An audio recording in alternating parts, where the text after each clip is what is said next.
So amongst my other memories, this is my first visit to Vietnam, apart from the gala dinner, are the number of motorbikes, but also the hazardness of crossing the roads here, which was a nightmare my first night, but I think I've got the hang of it now.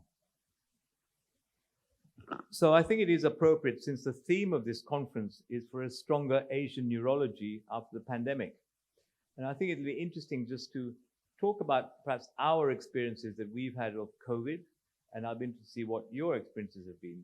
Now, Bill Gates was prescient in 2015 when he said, if anything kills 10 million people in the next few decades, it is likely to be an infectious agent rather than a war, not missiles, but microbes. And looking at the numbers, so 700 million people have had COVID around the world, 7 million deaths. And if you look at the numbers in terms of numbers of deaths per million, the US, I'm afraid, comes out the worst. The UK doesn't do so well, but I think Vietnam and Australia and Korea come out the best. So you obviously did something right at the beginning of the pandemic compared to other countries. So what I'm going to do is talk to you a bit about acute COVID, how neurology was experienced by us in the pandemic, and try and work out some of the pathophysiological mechanisms for the presentations we've seen, because COVID is becoming endemic, and hopefully there won't be any new mutations which then cause a fire up of numbers and problems again. Will there be long-term consequences? And this is all based on the 1918 flu pandemic and the cases of encephalitis lethargica. The question is, will COVID have the same outcome in 10, 20, 30 years? Long COVID is a major problem for us. I don't know what it is like for you in Vietnam, but we'll talk about that and come to a few conclusions.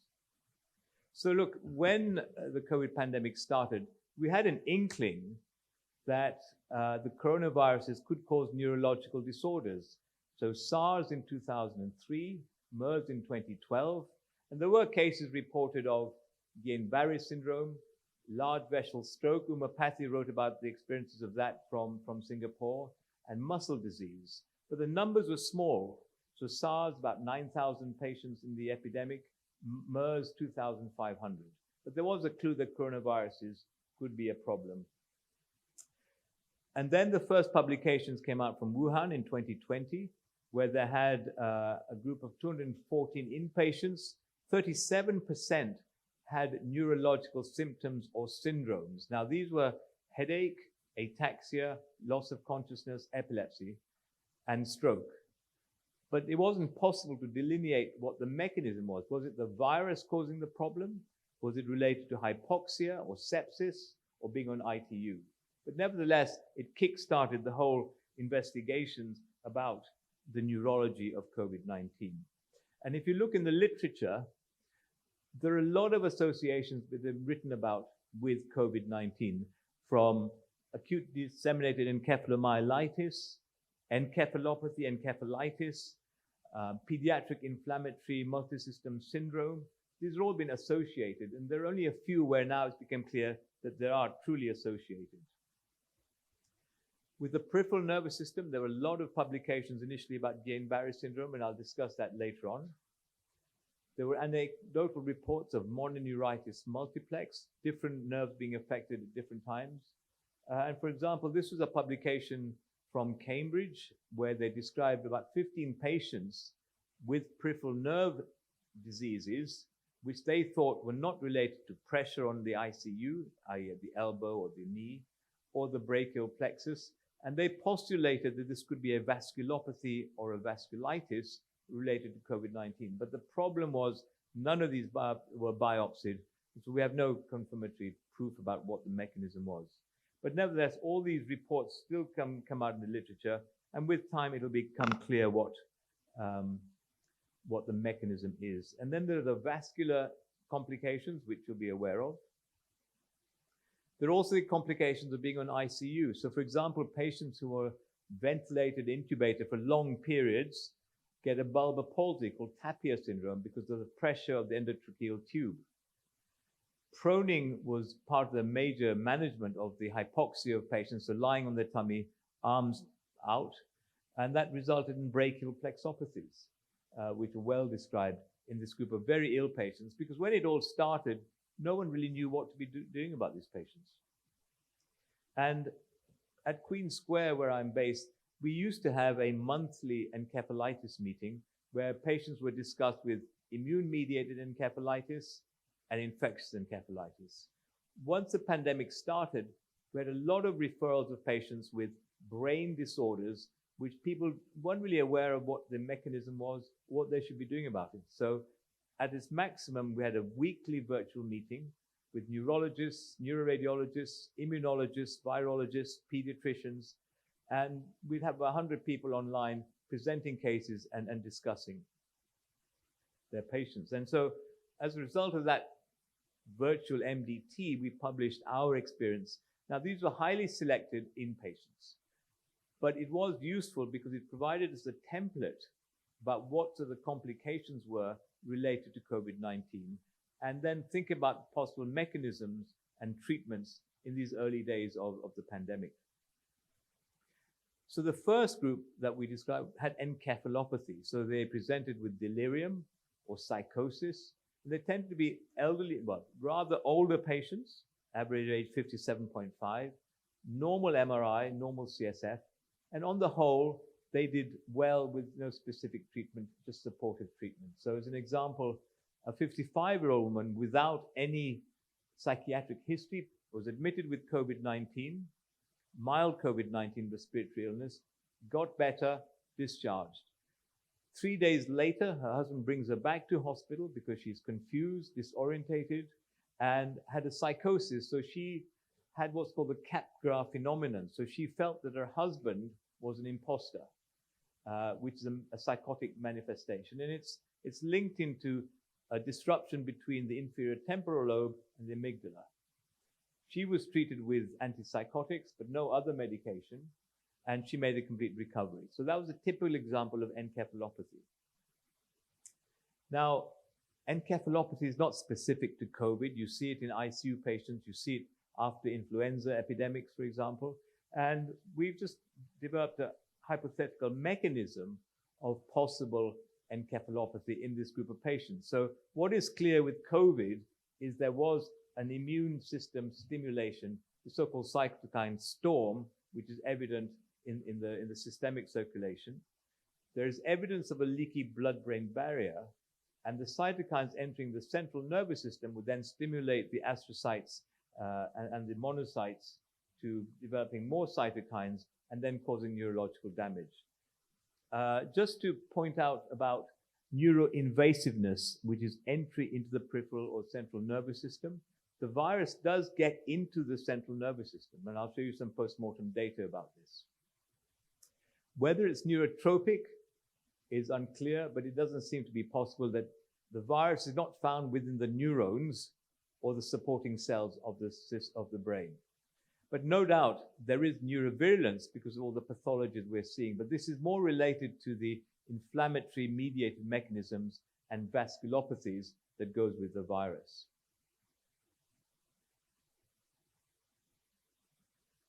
There is evidence from papers such as this, which looked at the CSF in patients with comatose patients, that there is a leaky blood-brain barrier which may facilitate the transfer of cytokines into the central nervous system. The second group, and this was the one which was most affected, were 12 patients with an inflammatory central nervous system disorder. So of these, 9 had acute disseminated encephalomyelitis, 2 had encephalitis, 1 had myelitis. Now these patients all had abnormal neurological signs, all had abnormal MRIs generally or CSF, and required treatment with steroids or IVIG. And the outcome was not good. 1 patient died because of hemorrhagic transformation from ADEM. The other patients were all left with some sort of residual disability, and only 1 made a complete recovery. So these were the inflammatory brain disorders, ADEM in particular. And so again, looking at the mechanisms here, you have this cytokine storm within the systemic circulation, the leaky blood-brain barrier, which also allowed antibodies to come through, such as MOG, causing demyelination and an encephalitis in association with it. And this is just a cartoon that we've made trying to explain the mechanisms of COVID neuropathology. So this is a patient that we had who presented with mild COVID, 40-year-old woman, and then developed left-sided weakness. And this was her MRI scan, which showed a leukoencephalopathy here on the right side. There was mass effect, pressure on the ventricle, and there was also enhancement. And what you also see are these microhemorrhages, which seem very typical in the COVID brain. As usually happens on a Friday evening, she deteriorated, she started coning, she had a fixed dilated pupil, was taken to theater for a decompression craniectomy. And at the craniectomy, a biopsy was taken which showed no evidence of the virus in the tissue, in the brain tissue. She had demyelination and she had a lot of inflammatory changes. She came back from theater and was given plasma exchange, and she made a recovery but was left with a hemiparesis. And there is now a lot of data which has been collected suggesting there is a link between COVID-19 and these ADEM-type pictures, which we do see usually in children in an association with an infection. The second group are a bit more complicated. They come in the subset between encephalopathy and encephalitis. So they present with focal neurological problems, but they have normal MRI scans, normal CSF. So you can't label this as being encephalitis, but this could well be antibody-mediated or cytokine-mediated. And again, the same cartoon to explain this group of patients, which I'll explain. So this was one simple publication from Spain. So myoclonus was the commonest movement disorder seen in COVID-19 patients acutely. And they described 3 patients with myoclonus. So this was an example of a man who was admitted to hospital with COVID-19 respiratory illness. Around day 10, he started getting myoclonic jerks, becoming sleepy, and had stimulus-sensitive myoclonus. His MRI was normal, his CSF was normal, and all the antibodies looking for encephalitis were negative. He was treated in the usual way with sedation and the usual drugs such as levetiracetam, epilim, and clonazepam. And again, it was in this region here of 10 days that these patients became severely ill neurologically, suggesting perhaps a para-infectious process, whether it's antibodies or cytokines triggering off the problem. So this is the video I'll play for you.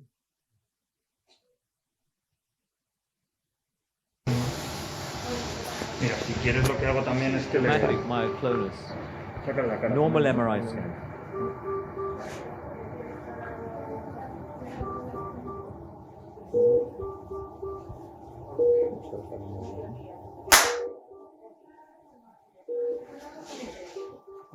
Bueno, está terminado. Stimulus sensitive.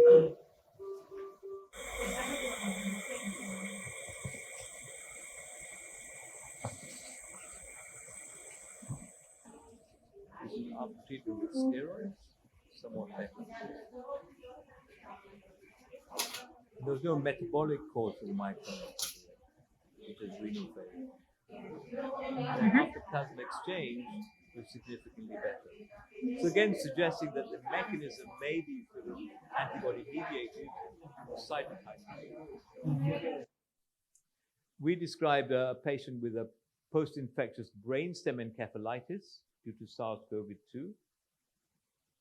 This is a woman with Alzheimer's disease, mild Alzheimer's. She had COVID-19 chest infection and then developed a neurological problem about 2 weeks after the illness with involuntary movements. And I'll show you the video of her with double vision, hallucinations, and confusion. So again, she has myoclonus, but she has other things as well.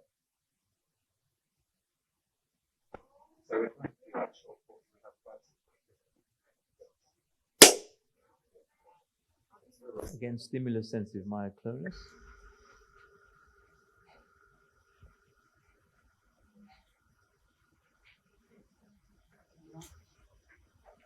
Let me pop the glasses off a second. Just relax a second.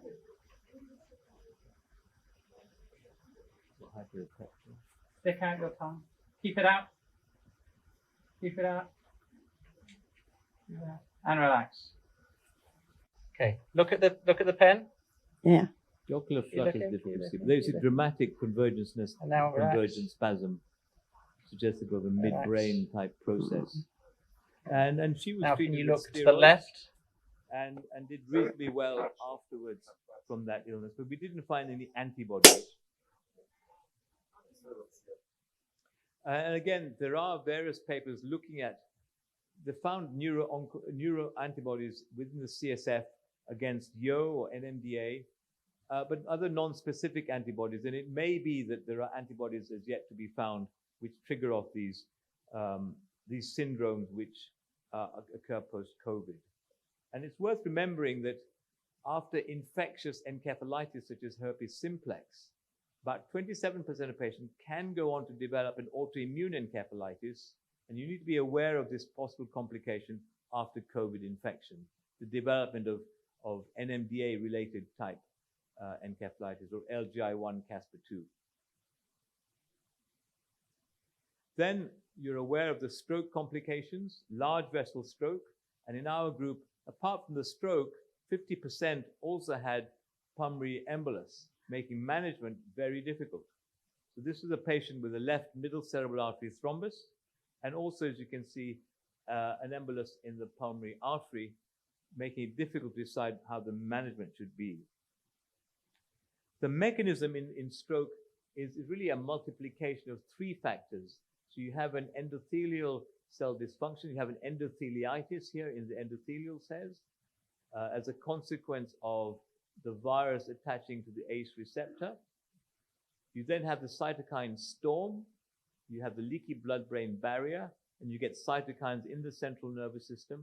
And then you've got a whole range of thrombophilic factors which were typical of acute COVID. So elevated D dimers, elevated fibrinogen levels, all contributing to the vascular risk factors giving stroke, and in some cases, hemorrhagic stroke, and also these typical microhemorrhages that I showed on the MRI scans. And then also don't forget that quite a lot of people also had myocarditis, which would then be a factor for embolic stroke, either through arrhythmias or the myocarditis itself. So when it came to stroke, there was systemic inflammation within the nervous system, within the brain. You get endothelial damage, and you also had small vessel thrombosis, all mixing together to provide the perfect storm for these strokes.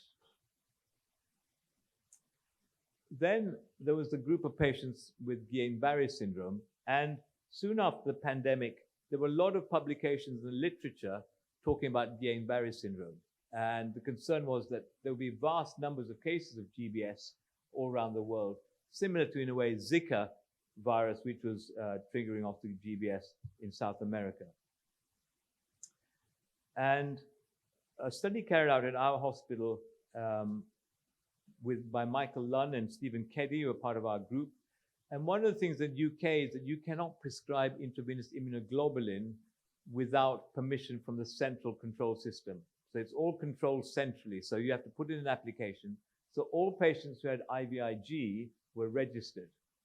And so this is a very good database about looking at the incidence of Guillain-Barré syndrome during the acute phases of the pandemic.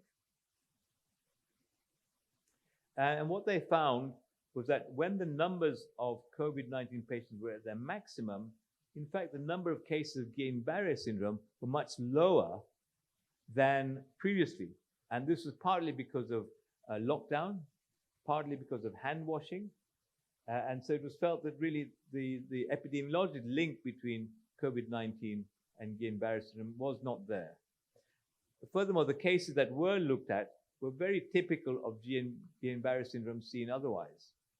Apart from a small number increase of patients who needed intubation, but that was more for the lung problem from the COVID than from the Guillain-Barré syndrome.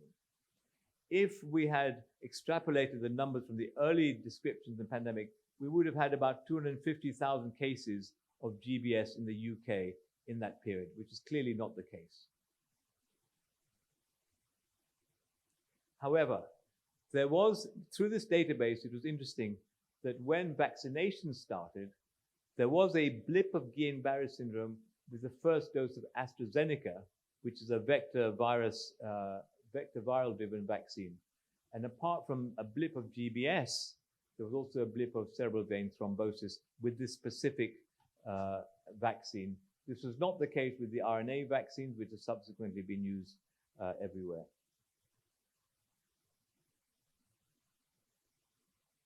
So what about pathology? Because in the end, you know, pathology will give you the answers that you need. So this is a post-mortem study from Germany.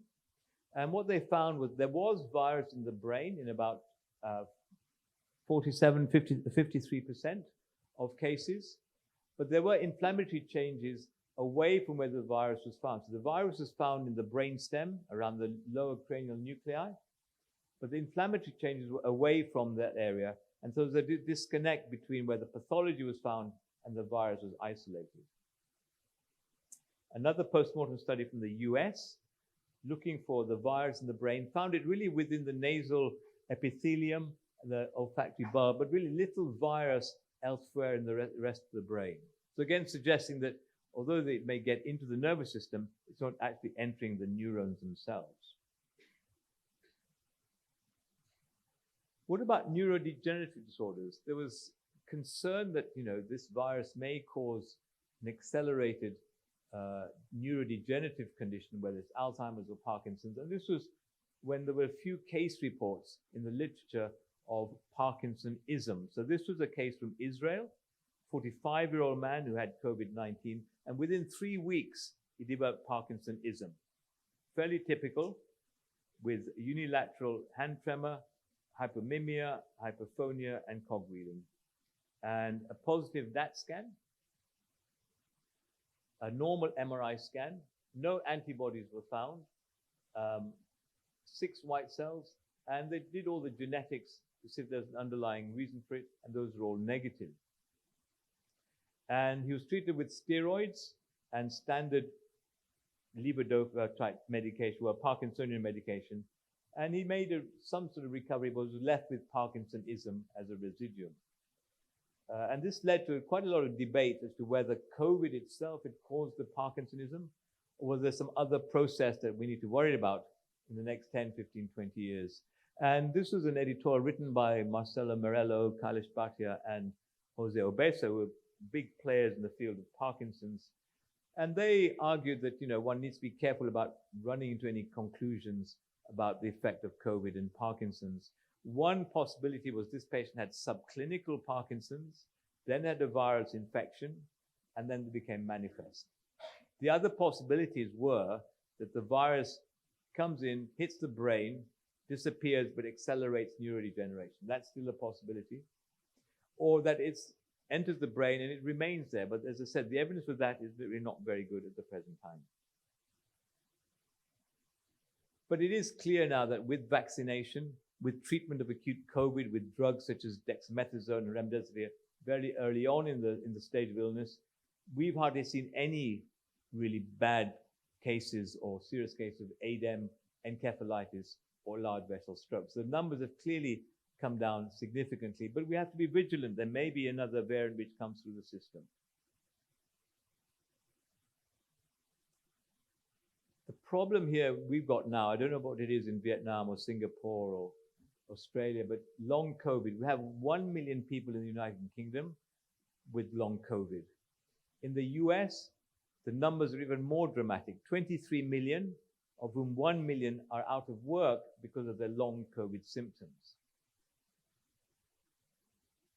And, you know, the symptoms that, I mean, we've set up a special long COVID clinic to deal with these patients, to deal with their neurology of long COVID.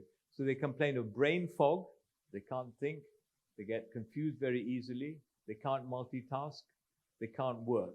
They have fatigue, they have myalgia, they have vertigo, they have headaches with a large migrainous type element to the headaches. And so just an example to give you a flavor about what patients with long COVID complain of. This is a patient of mine who will describe his symptoms very well. He's a doctor. Now, we've been living with the coronavirus for over a year, but one aspect still poorly understood is why some people develop long COVID. It's become the catch-all term for several different diseases. One symptom many experience is brain fog, where people struggle with even simple mental tasks, and understanding why that happens could help thousands of sufferers, as well as improve our knowledge of how other viruses affect us too. Chris Wimpress has been looking at the condition. When I was particularly bad, I was unable to concentrate for about 20 minutes at a time. Richard Campbell is a consultant rheumatologist from London. He's been living with the after effects of the coronavirus for nearly a year. I was working in the A&E department and the acute medical unit and probably caught COVID there, I think. During the acute phase, I had regular fevers, severe muscle pain throughout my body, and very severe headaches with dizziness and vertigo. I was unwell in the acute phase for about 4 weeks. Then I thought I was better, went back to work, and then became more unwell about 2 months after that. His long COVID symptoms are sometimes summed up as brain fog. Difficulty finding words in conversation, for example, people's names. The other problem was not being able to focus for long periods of time. I can remember sitting working on a spreadsheet and just not being able to focus on the numbers and the calculations I needed to make. I just couldn't force my brain to continue working.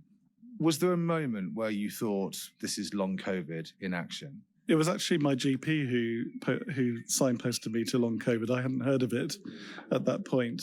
Richard was referred to the National Hospital for Neurology and Neurosurgery, part of University College Hospital, London. Now, we've been... And so these are the sort of patients that we see, and the more patients that I've seen, I mean, some people say, well, could this all be a functional disorder? But I am convinced that I think this is a real disorder. The problem is that we're unsure about the mechanism. Is it because of viral persistence, for example? Is it because of a low-grade inflammatory process? And there have been studies showing there may be a microvascular pathology going on. And so there are various trials looking at mast cell activation inhibitors, H1, H2 inhibitors, triple anticoagulation with aspirin, clopidogrel, and rivaroxaban. But still the mechanism is not clear, and so the treatment is very difficult for these patients. And I'll be interested to see what other people's experience is. So just to finish, neurological COVID in the whole spectrum of things, with 700 million people affected, is relatively rare, but the consequences in terms of brain damage from stroke or encephalitis are huge because patients are left with long-term disability. The mechanism for the vascular damage is multifactorial, is endotheliitis with the thrombophilia plus the cytokine storm. The immune-mediated inflammatory conditions are, again, combination of inflammation, stimulation, cytokines, and antibodies. The question of viral invasion is still open to debate. Long COVID is now our major problem. It's common. The mechanism is unknown, and therefore treatment is difficult at the present time. And I think one of the issues will be about follow-up of all these patients, really to see whether there are long-term consequences, without wanting to frighten all of you, but I've had COVID as well. What's going to happen in another 20, 30 years' time, really? And this is our group at Queen Square for the encephalitis, Mike Zandi and Laura Benjamin. We have radiologists and virologists. And we still have our weekly MDT, which is now proving to be a forum for the discussion of difficult cases of encephalitis. And I'll just remind you about the peripheral nerve meeting, which will be in Montreal next year, which you should consider coming to. Thank you very much.